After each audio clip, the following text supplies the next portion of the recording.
Mapalpal ang inabot ng atletang Pinoy sa Koreanong atleta matapos magsimula ang laban. That back like it's finesse. And they got the best of the West. And they got the best. Simula pa lang na laro, pinamalas ang bawat koponan ng pamamaraan para sa pag-score. Hustle plays sa mga Pilipino at 3-point shooting naman sa mga Koreano. Save the day. That's a killer shot.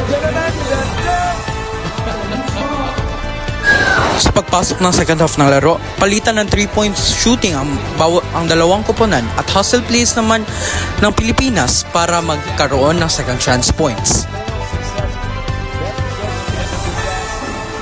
15-14, Manday will draw the foul.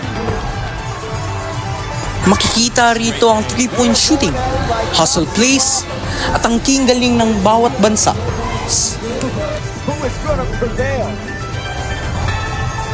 As it is a full-on monsoon, rain showers for both teams.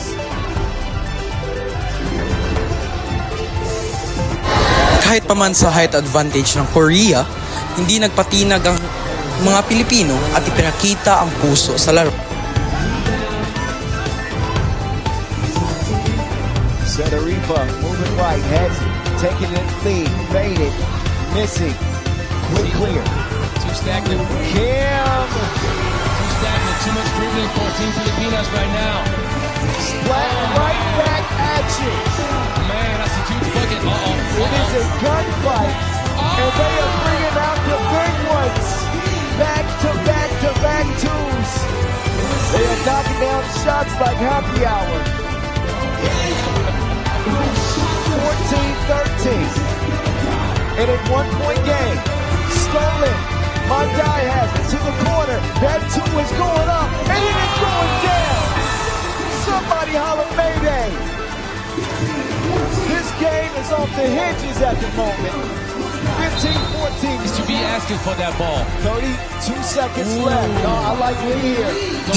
At dito naman, makikita natin kung bakit nangingibabaw ang Pilipinas dahil sa experience at ang galing at puso sa laro. That ain't no vacation. Matapos may pasok ang tres, naging game-winning shot ito at naging susi para may pasok ang bansa sa main draw ng FIBA Asia Cup 3x3 2025.